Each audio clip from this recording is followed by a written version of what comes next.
it's got two parts. Sākumā es nodziedāšu mazu lūkšanu, kurā ir divas daļas. The first part is for any of us in the room who already identify with being Buddhist. Pirmā no tām ir tiem, kas ir jau budisti. Reminding us of our reliance on the Buddha and his teachings. Tā atgādina mūsu paļaušanos uz Budu un viņa mācībām.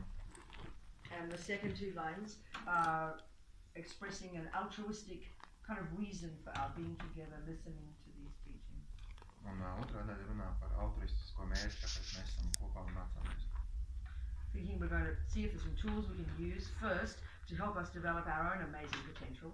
Un mēs izmantosim līdzekļus, lai pirmkārt attīstītu pašu savu potenciālu.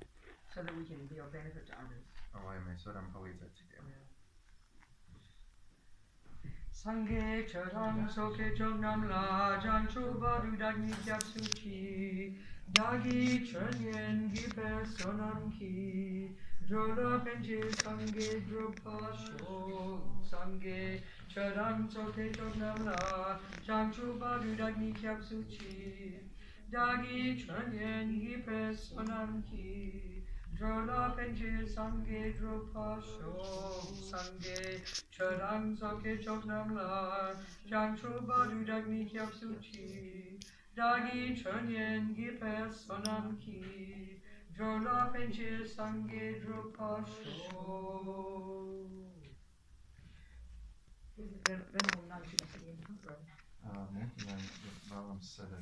You don't want to sit in the front row?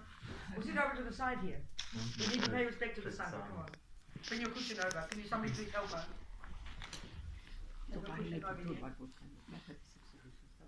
Just sit to the side if you like. Sit over the side here. Facing the side. It's okay. No, actually. Okay, fine. Okay, so the topic tonight is refuge. So let's just kind of analyse that for a second, and it's quite relevant actually. Well, let's analyse what that means. Unpack it. Don't just take it as a holy idea, you know, when we hear these religious words. Šī vakar tēma ir patvērums, un mēģināsim saprast, ko tas nozīmē. Let's analyse. Don't just hear it as holy words. Mēs neuztversim tos tikai kā svētus vārdus. Are you saying exactly what I say? I try. Even my colloquialisms? Oh, that's a bit difficult. No, I know, but you've got to be, if I say colloquially, you've got to not just be holy and say all the right words. Say exactly what I say. I'm sure I've said this before. I want to remind you. Okay? Even if I say rough words, maybe you can't translate my swear words, so I won't swear, okay? Runiet par to, ka nevienmēr ir iespējams pārtulkot visus frazeoloģismus un tā tālāk, bet es cenšos. Un jūs varat palīdzēt. Okay. So refuge, I mean, really, we know the meaning of the word. You know, you take refuge. Even if it's raining, you take refuge under an umbrella. Mēs zinām, ko nozīmē patvērums. Piemēram, ja līst, mēs pieņemam patvērumu zem lietus sarga. If you're sick, you take refuge in a doctor. Ja mēs esam saslimuši, mēs pieņemam patvērumu pie ārsta. So another meaning of this word is you rely on something. Citiem vārdiem sakot, mēs paļaujamies uz kaut ko. So here, of course, the obvious meaning here is a person who's taking refuge, a person who's relying upon the Buddha and his teachings. Šajā gadījumā, kad mēs runājam par patvērumu pieņemšanu, mēs runājam par to, ka cilvēks pieņem patvērumu pie Budas un viņa mācībām. So then if that's true, then we better check on who is this person, who is Buddha. Un ja mēs gribam pieņemt pie kaut kā tādu patvērumu, tad mums ir jāpārbauda, kas tas ir. So even if we're not Buddhists, we all kind of know, oh yeah, Buddha's not a creator. We know that. Un ja mēs neesam budisti, mēs droši vien zinām, ka Buddha nav radītājs. But we really should look at the implications of that. It's quite profound, actually. Bet mums vajadzētu paraudzīties, kas no tā izriet. If he's not a creator, the obvious first question has to be, well, where does this information come from? Ja viņš nav radītājs, tad no kurienes nāk viss šī informācija? I mean, not only is he not a creator, he doesn't assert the existence of a creator. He says we don't need creating. Un viņš saka ne tikai, ka viņš nav radītājs, bet mums pat nav nepieciešams radītāja jēdziens. So this is interesting. All over the world, in all these years I've been a Buddhist, I see that we all ask the same questions, honestly, the same questions everywhere, all of us. In prison, out of prison, young, old, Latvians, Australians, we all ask the same questions. Un visus šos daudzos gadus, kad es esmu bijusi budists, es redzu, ka cilvēki gan cietumos, gan brīvībā, gan Austrālijā, gan Latvijā, veci, jauni, uzdod viens un tos pašus jautājumus. But there's one question ever, I've only ever had once.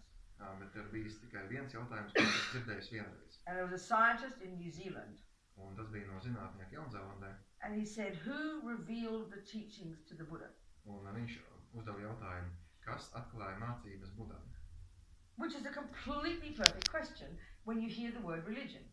Kas ir pilnīgi perfekts jautājums, kad mēs dzirdam vārdu reliģija. We know very well that if you're a Christian, I was a Catholic, the teachings are revelation. Mēs kristietībā esam dzirdējuši, ka mācības ir atklāsme. Of course they are, because they're coming from God, the creator of the universe. Protams, tādā gadījumā, ja tās nāk no Dieva visuma radītāja. So that's why we all think of religion usually as a belief system. Un tieši tāpēc mēs parasti domājam, ka reliģija ir uzskatu sistēma. And if there is a creator of the universe, that's totally appropriate.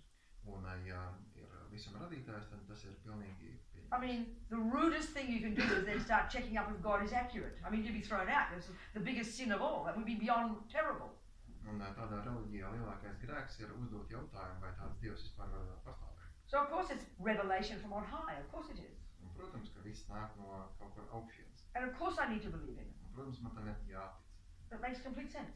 Tādā gadījumā tam So if Buddha's not a creator, bet ja Buda nav radītājs, where does the information come from? It's a really brilliant question. It's fascinating that one person ever in my ears have I ever heard it. It's fascinating.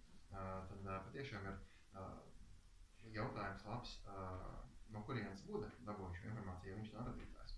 Well, if you're reading a cookbook, piemēram, ja mēs lasām recepšu grāmatu, you'd have to assume either the guy, the person, let's say the person who wrote the book, we would assume normally it's from their own direct experience, right? That'd be reasonable, wouldn't it?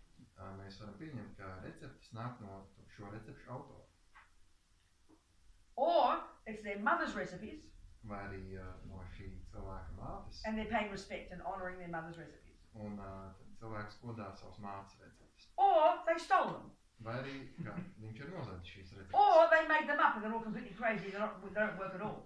Vai arī šīs receptes ir pilnīgi sadomātas un tur nekas labs nesanāk. If you think of it carefully, they're about the only options you could have, isn't it? Un ja mēs rūpīgi pārdomājam, tas ir vienīgās iespējas. So then okay, if it's religion, we hope it is, if it is creator religion, we're hoping it is valid revelation. There's actually the truth, you know. When we realise all the books around, everybody has fights about who's right and who's wrong and what's God and what's not, we can see there's kind of problems, you know, because we don't agree on what is the truth.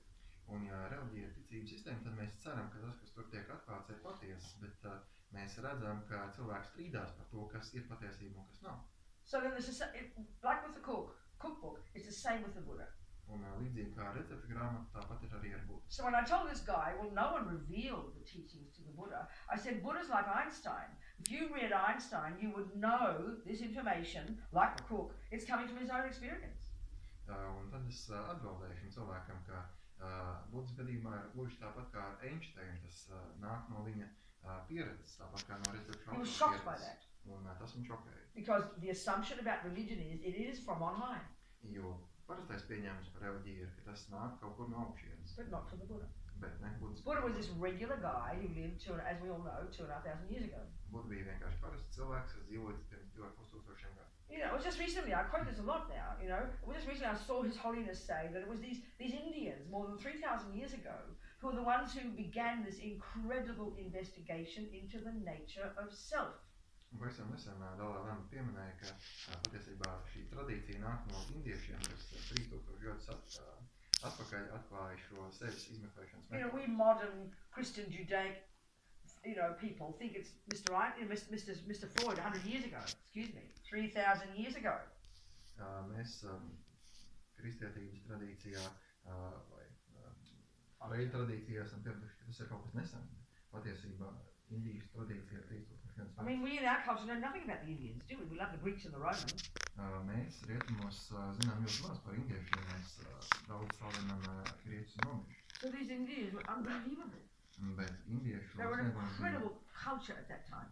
Ļoti iespaidīgs, viņi savā laikā Incredibly bija sophisticated thinkers. ārkārtīgi attīstīta kultūra, Ethical.